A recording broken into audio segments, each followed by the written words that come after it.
Today I'm going to tell you about one of my favourite objects in Gloucester Cathedral. My name is Peter Hankins and I've been a guide here for 5 years. But one of the very special things that we're going to talk about today is neither very old nor intrinsically precious. It is this lovely little stone cross here, and it was carved not by a sculptor but by a soldier with a nail when he was in prison. Now, who was that soldier? The soldier is very well known, or was very well known, in the city of Gloucester. His name was Colonel James Power Carne, known locally as Colonel Carne of the Gloucesters. Now, Colonel Carne was a professional soldier, a career soldier who fought throughout World War II. He then was promoted in 1951 as colonel of a brigade of the Gloucester Regiment. And it was either his good fortune or bad fortune, at that moment, a new war broke out in the Far East. And it broke out when the Northern Korea soldiers advanced over the 38th parallel, which was the boundary or the border with Southern Korea. So what happened was that this big communist army of Koreans advanced across the parallel, and the Allies, including the United States, Britain and the Commonwealth, all joined together to try and repel this invasion. So at that point, Colonel Carne and the Gloucesters were sent over to the Allied forces in Korea. By this time, the Koreans from North Korea, the communists, had advanced very rapidly over the border.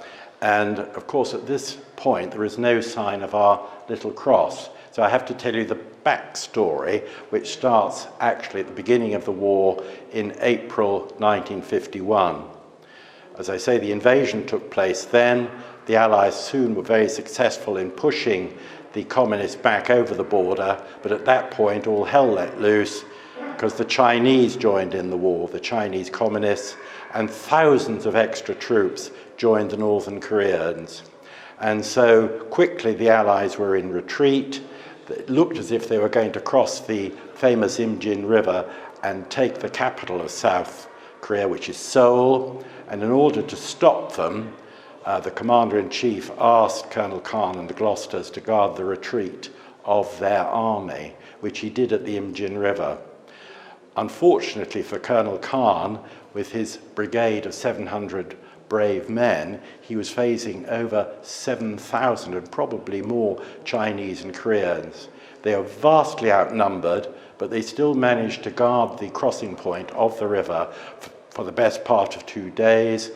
They retreated to Hill 325, as it was called, and eventually they ran out of ammunition. There was absolutely no chance of any support coming from the Allies. So Colonel Carne gave the order for his men to retreat as rapidly as they could back to safe lines. In fact, only 68 out of the 700 managed to make it. The rest of them were either killed or they were imprisoned by the Chinese. And Colonel Carne was one of the imprisoned people. He picked the short straw because, of course, he was the colonel.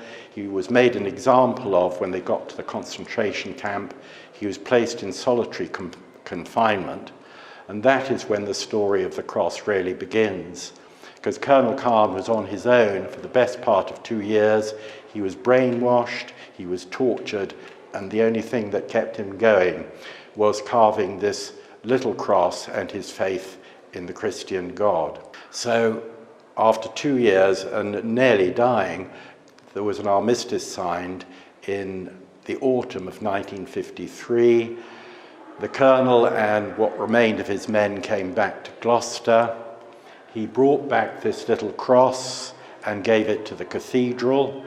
The country gave Colonel Carne a Victoria Cross for his bravery, and the men of the Gloucesters who survived, many of them got medals, and of course Gloucester people remember them being given the freedom of the city of Gloucester. So really it was a glorious end. They were always called the glorious Gloucesters, but we have to remember that Really, the cross represents the best qualities of human endeavour.